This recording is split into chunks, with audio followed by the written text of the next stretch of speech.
Academy Award nominations, and we certainly celebrate cinema with it. So without further ado, please welcome sound supervisor and re-recording mixer, Oscar nominee Cyril Holtz.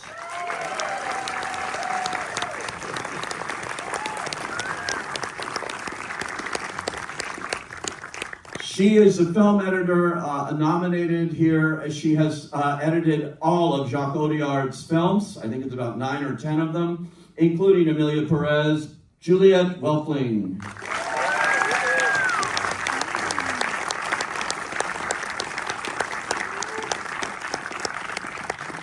He is nominated for Outstanding Score here and the song. This is a musical, which is so great. Please welcome Clement Dixon.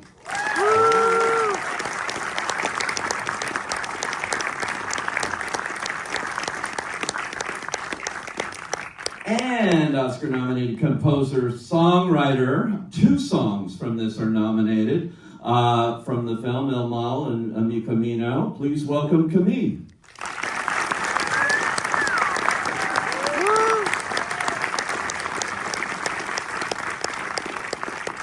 She's one of the stars of the film, a wonderful actress who you've seen in many things. Please welcome Adriana Paz.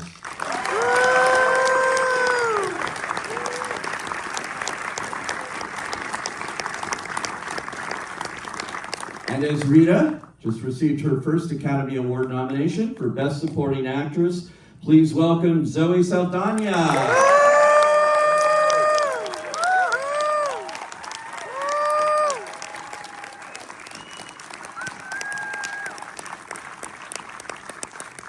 And director, writer, the master himself, Jacques Audiard.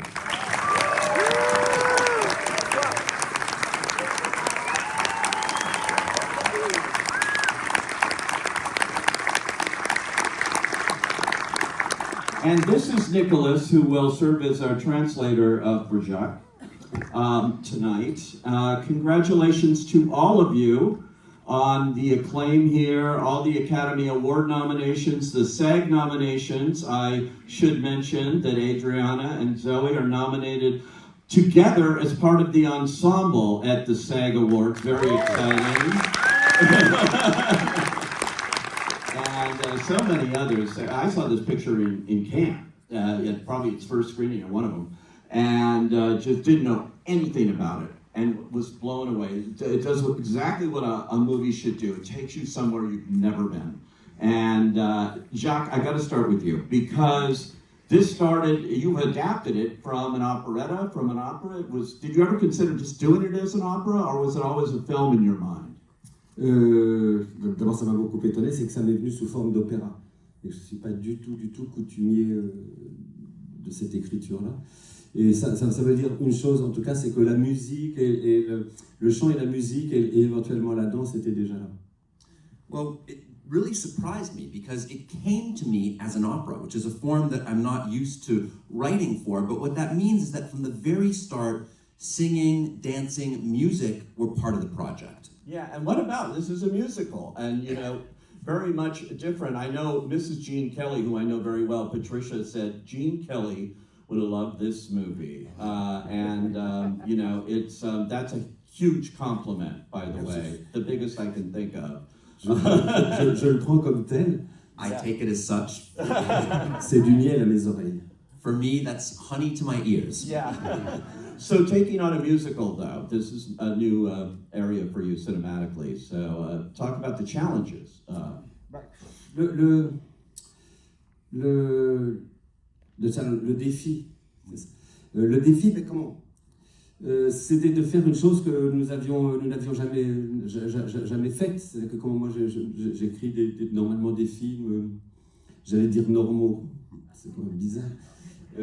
Bref, en tout cas pas des comédies musicales. La comédie musicale, à partir du moment où vous avez de la comédie, il va y avoir du chant, il va y avoir de la musique, il va y avoir de la danse, on s'aventurait vers quelque chose d'un peu inconnu. Ici, comme à Hollywood, comment vous avez une histoire de ça. On pourrait faire une histoire de la comédie musicale américaine. Ça ferait 5 volumes. on ferait une histoire, on écrirait une histoire de la comédie musicale française. À mon avis, on aurait 55 pages. Well, the challenge was that we were setting out to do a thing that we'd never done before. You know, generally I was about to say normal films, which is kind of a bizarre way to put it, but in any case, I don't write musicals. Musicals, from the outset, meant there was going to be song, there was going to be music, there was going to be dance. We were heading out into the unknown. You know, here in Hollywood, you have a history of the musical. If one were to write a history of the American musical, you would have 5 volumes. If one were to write a history of the French musical, maybe you would have 55 pages. Yeah, that's true. Speaking of Gene Kelly, An American in Paris was shot in Culver City. Ça a été tourné ici. Shot there, right? This film was shot in France, even though it's set in Mexico. And I can think of so many examples like this. One that comes to mind is George Stevens shot his last film, The Only Game in Town, which is all set in Las Vegas with Elizabeth Taylor and Warren Beatty in a soundstage in Paris. I think because Elizabeth Taylor didn't want to go anywhere else. But Je la comprends. I understand her. But you capture it so beautifully here, and even though you're shooting all over France. So. Oui, en fait, j'avais pensé à un moment donné comment le tourner. Enfin, pour moi, le grand pas qui a été fait, c'est le jour où je repérais, je faisais pas mal de repérages pendant, je suis allé 3-4 fois à Mexico pour faire des repérages. Je pensais le tourner en décor naturel. Et comment je me suis aperçu très très vite que la rue, que le réel était très lourd comme ça, et que je pouvais pas le styliser comme je voulais, comme je pensais que le film devait l'être. Et en fait, quand je ramène la chose en studio, il n'y a rien de plus proche d'une scène d'opéra qu'un studio de cinéma. Et l'autre étape, c'était de l'amener à Paris. Mais ça, après, c'est une question économique. For me, the really big step was, you know, we had been to Mexico City 3 or 4 times, location scouting. The intention was to shoot on location, but I actually noticed quite quickly that there was something very heavy about the reality. It was weighing us down. It wasn't allowing me to stylize as I thought this film needed to be. And the studio, after all, there's nothing closer to an opera stage than the studio. So that was one thing, and then the other thing was to do it in Paris, which is another issue that was primarily economic. Yeah. If you can make it cheaper, I say go for it. Because c'est exactement ce qu'on s'est dit. That's exactly what we said to ourselves. It's so expensive to make movies. C'est la dernière fois de ces soirées qu'on parle d'argent. That's the last time tonight that we'll be talking about money. Oh, really? Okay. Well, I'll mention something because you're selling the merch here on your head. Emilia Perez, I'm reading the hat. Non, c'est pas... Oui, il y a écrit... non, excusez-moi, monsieur, mais il y a écrit mon nom aussi. Il y a écrit mon nom, Jacques Audiard. C'est parce que parfois, je me souviens plus de mon nom. Excuse me, sir. Actually, it also says my name, and the reason for that is that I sometimes forget my name. Okay, well, all of these people that I'm about to talk to remember your name. And Zoe, a incredible performance, really.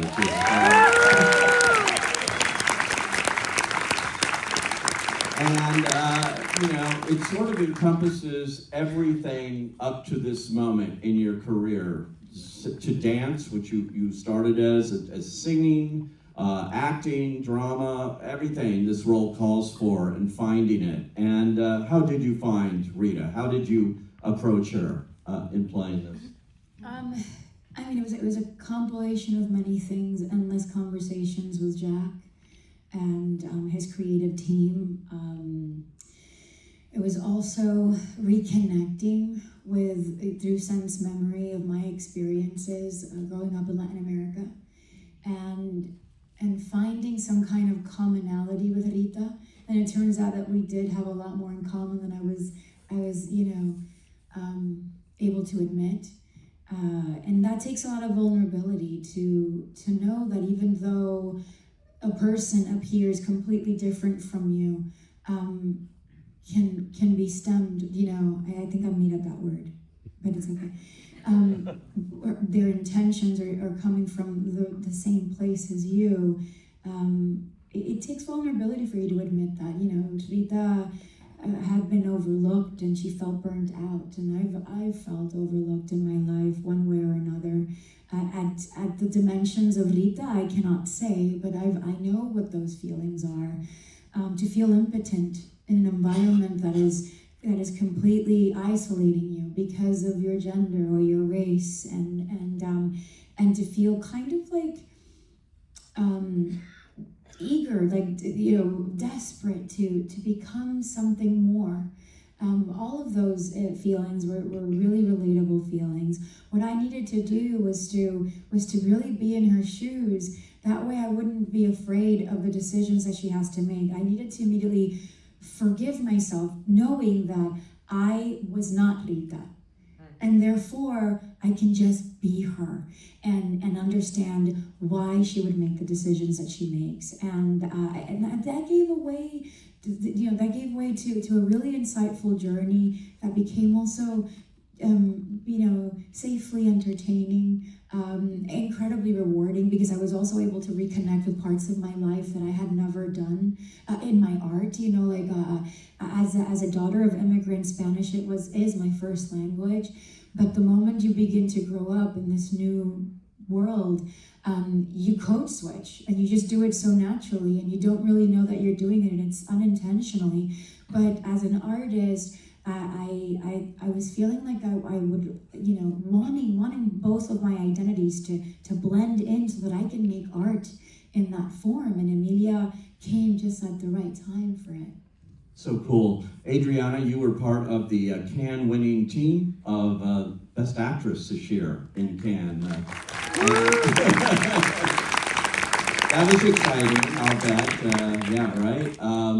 Talk about, since then, that's in May, since then, what are some of the most memorable or surprising things you've heard from audiences that you've shown the film to here in the United States and abroad? And you weren't out here when I did my little survey, how many people were seeing this film for the first time. Nearly every hand went up, so it's still being discovered. And when people see it, I know they have a lot of things to talk about with you. What have been the reactions?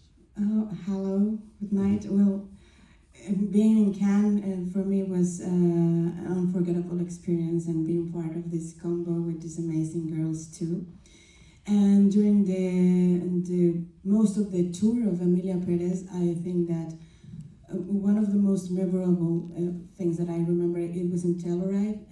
A director friend of mine, he lives in New York. He was like trembling when he just saw the movie, and he told me like, it was an amazing experience. And I think most of the reactions during the tour was like that, like the people was so emotional about the movie, and they were so moved, and they really like that. And of course there's people that don't like the movie, but that's normal. I think that when you write a song or write a book or make a movie, of course there's gonna be like opinions that are not the same. But I think that's very interesting, because when someone is important, create and provoke that conversations. And I think that the conversations about the movie have been so interesting too. So I want to keep the positive things, you know, and I had a lot of learning since I shoot the movie and working with all these amazing people. And after that too, it was shocking for me, because it was the first time that I was in that kind of big project, and the projection that it had and brought to me with my career inside Mexico and outside has been amazing. So I really keep a very positive experience at the end, because you can learn about everything. Of course, success and failure too. So I hear all the opinions, the good ones and not the good opinions. But I think that when something is important and can create this conversation, and it's nutritivo, like It's nourishing. it's nourishing. So that's what I want to keep. Yeah. Well, I have, yes. While I have you two sitting there, I want to talk about the musical aspects and the songs. And El Mal, I was so looking forward to seeing Zoe Saldaña on the Oscars singing, and they're not doing the songs this year. I know! This is the Academy. Leave a note or something on the door. Tell them you want the songs back on the show. But I can honestly say it is a bittersweet sort of sensation because I still wrestle with anxiety and just the idea of that being a possibility until we knew that it wasn't was giving me a lot of anxiety because I just thought, well, instead of going and doing these Q&As, I should just be calling Damian and rehearsing on doing all these things. So I really was jumping ahead of myself. So. Well, it's our loss. It's their loss too, because I think it would have been great. It's only 1 billion people watching. I don't know what you're gonna anxiety. No pressure. Yeah. Sitting next to you are these two terrific songwriters and composers, Camille and Clement, and they've written a terrific score here. So can you two, before I talk to them, talk about the collaboration that both of you would have here with the Us. yeah. Oh, It was with Camille and Clement, right? It was fun. It was fun, and to be able to witness two artists, two masters in their own right, and then a family, because they're a family, working together and doing so much work, so much research, and the environment was extremely collaborative. But one thing is important to know is that Camille has like perfect pitch. So there were so many moments when we were learning a song that it really felt like I was there. There's that saying that don't say the number one to a French person because you will never say it right. You can kind of go, what is it? Is it eh? They're like, no, eh. And you're like, no, that's what I said, eh. No, it's eh. So there were moments in which we would go back and forth with Camille, like, Camille, I'm not hearing it. I sing it and it sounds like I'm singing it like you. And she's like, no. Let's figure out the shortcut and we're gonna make it. And then sometimes Clement would come in and he would lower the note, just half a note, he would lower it. And then I would find the placement of it. I would go from like my throat to like my chest, and all of a sudden there was a vibration of the beat and the words and that emotional beat just made sense. And I remember every time those moments happened, I felt so grateful to be able to collaborate with such a great team that was there with me simultaneously. And I was going on their court like they were coming into mine. And it was always for the sake of finding the best voice placement, the best emotional placement for each and one of our characters. So it was a wonderful experience to work with them. Yeah, for me too. I think it was most of the, for me, it's being able to sing was amazing, and being in that. What are you talking about? Your voice is impeccable. Adriana's like, ah, and you're like, what is that? Oh my gosh, can you sing the song now? And it happened to me.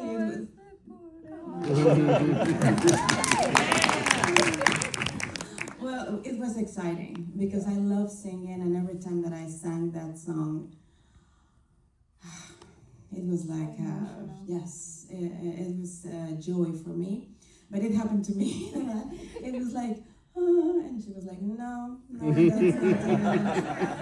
and then Jacques came in, and he was like, okay, are you gonna cry? Just cry. And Camille was like, but my note. I was like, the note or crying, I don't know. But it was amazing. And the Reverse studio, when we were recording, it's one of the most important, right, studios in Paris. So that experience, it was a challenge.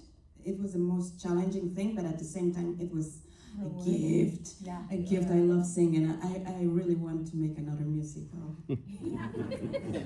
We can't wait to see it. Musicals are back this year, thanks to Jacques, and and there's quite a few out there. They were dead for a while, but now they're making a comeback, which is great.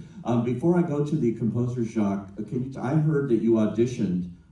Zoe doesn't need to audition, but she felt she should audition here and had to do it on the Zoom, and you made her sing on a Zoom? C'est vrai ça? Remember we had a conversation. So sorry, what's my name? Jacques Audiard. Yes, I remember. It was super late for you. Yes, And really, you I were don't sleeping. remember. Yeah, okay, so I'll tell it. It was super late because from LA to Paris, the time change is drastically different, and it's literally night and day. And but I sat down with Jacques in this Zoom, and Gilbert, his AD, who served as also a translator for both of us to communicate. And I thought it was going to be a very quick conversation because sometimes it's, it happens that way, that you may not be what someone is looking for, and it's the most awkward sort of encounter, and you end up being really traumatized from it. But that wasn't the case. One question led to another, one conversation led to another, and all of a sudden an hour goes by, and we were full in, like elbows deep, talking about Emilia Perez and Rita. And for me, what was happening before the audition is that I was really tapping into her backstory, and I needed to understand why she was who she was and where she came from, and I think that piqued his curiosity. And then at one point, I do remember you looked at Jube and you said, she doesn't need to sing. So I think you understood that it's difficult. It's difficult to audition and also to sing, especially via Zoom. But I felt so comfortable in the encounter. I'm like, no, I'll do it. And then I just did it, and it led to another meeting. So, and then I was hired. It pays to sing on a Zoom, clearly. Yeah, there was no delay. There was None. Camille, congratulations on all of this. You won the Golden Globe as well. Jacques won, Zoe won. Yeah, a lot of Golden Globe winners here too. Talk about your particular challenges in creating this score with Clement, and what you were looking for here. The score. We wrote the songs for 2 years, then there was a shooting, then there was the score. Wow. Lots of questions. We had no idea what direction to take. So we tried different things. I remember we tried orchestra, we tried a solo guitar at one point for the score. And then I remember it was moving on, but we were definitely stuck on the opening part, and that was very important. And what worked the best was actually a thing that Jacques loved. Subiendo al cielo, that thing. You see blue notes. Yes.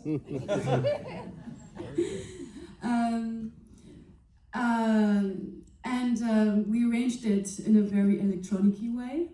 And then there was this epiphany with the little girl speaking in a loudspeaker.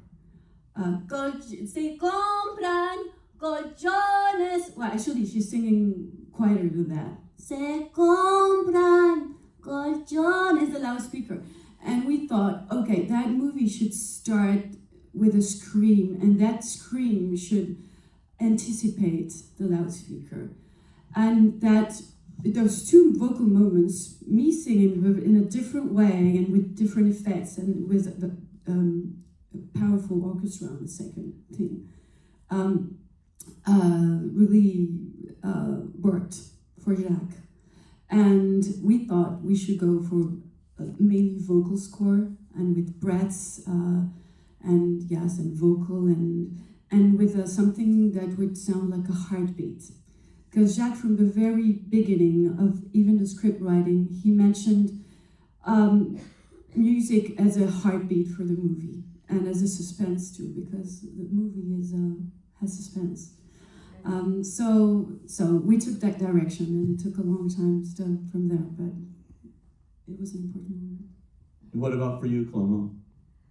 Yes, it's interesting because we found the chorus for the score, like a Greek chorus, right, responding to the songs, the character, the story. So it's shadowing, you can say that, shadowing the story. And it was a bit difficult because we didn't want to hide the songs with the score because the songs obviously are very present. Right. Wow. Present? Present. Okay, thank you. Yes. So yeah, it was a challenge, but from the beginning, Jacques wanted the music to be woven together with the script and the story. So we feel very free to create something new with Jacques because he's very interested in going out of his comfort zone. So it was a gift. And the core of the script is actually a song. It's the Deseo song. The what? The Deseo song is the core of the script. Vous pouvez parler Harmony français in tout the de suite. script. Yeah. Oui, non, il y a une chanson, pardon, je switch en français. Il y a une chanson qui s'appelle Deseo, qui est la chanson où Emilia, avant sa transition, explique pourquoi elle veut devenir une femme. Et cette chanson a été une sorte de charnière pour construire une partie c'est une charnière pour l'histoire, et elle nous a servi de matériel de base pour construire le score. Donc l'harmonie de cette chanson, elle infuse en fait avant et après pour raconter un peu en sous-texte le drame d'Emilia.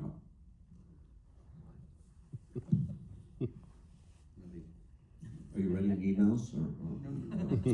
There's one song in the film called Deseo, in which Emilia, before her transition, explains why she wants to become a woman. And this is kind of like an essential hinge of the story. And it became the basis on which we built the score, because the harmony of that song infuses before and after the song like a subtext that really expresses Emilia's drama.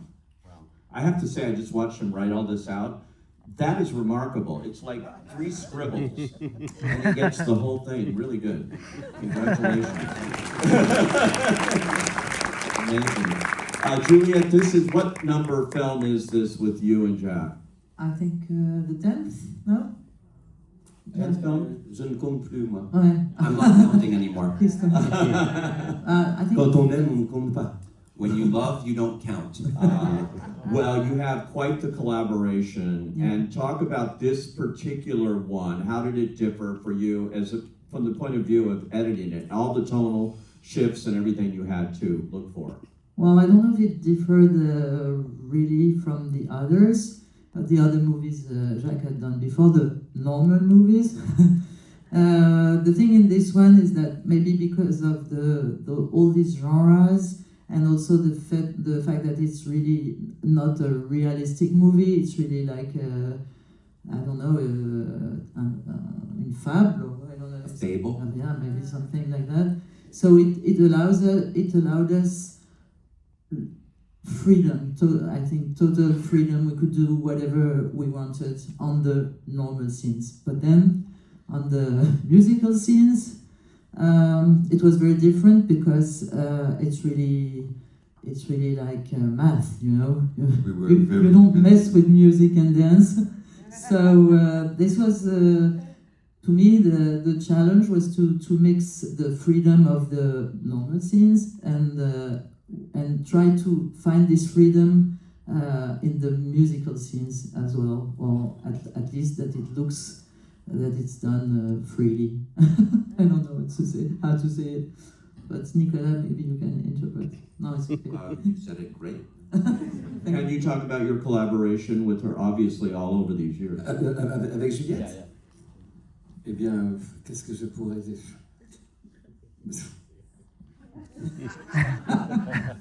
Ben, je sais, comment, moi, c'est quoi? Le problème entre Juliette et moi, c'est que Juliette travaille avec d'autres réalisateurs, réalisatrices. Moi, je ne travaille qu'avec une seule monteuse. What could I say? The problem between Juliette and me is that Juliette works with other directors and I only work with one editor. Le combat est illégal. It's an unequal fight. Well, it certainly works, whatever the dynamic between the two of you. It's amazing. And then Cyril, Cyril did the sound. I'm fascinated by sound in movies. It's the most misunderstood by people, you know. Yes.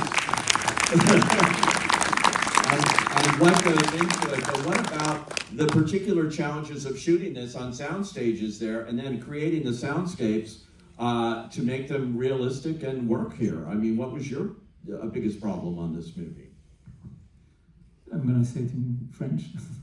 Le plus grand défi sur le film, c'était la comédie musicale. Parce que la comédie musicale, c'est comme un animal farouche, c'est-à-dire que nous, on voulait reconsidérer tous les aspects de la comédie musicale. Le principal étant qu'il y a un truc très étrange dans les comédies musicales, c'est que les personnages parlent, puis tout d'un coup, ils se mettent à chanter. Et donc, on est dans deux mondes différents, et souvent, ce passage est assez abrupt. Et tout le travail qu'on a fait est beaucoup... et ça, c'était génial, parce qu'on n'a jamais travaillé aussi étroitement avec, enfin, en ce qui me concerne, avec les musiciens, c'est de faire en sorte que ces transitions passent inaperçues. Vous disiez tout à l'heure que le son passe inaperçu. Et ben là, on voulait la même chose, que ce soit entre les dialogues et la musique, enfin, et le chant, la musique et les sons, et que tout ça forme un tissu, j'allais dire invisible, mais inaudible, enfin qui ne se remarque pas. Voilà.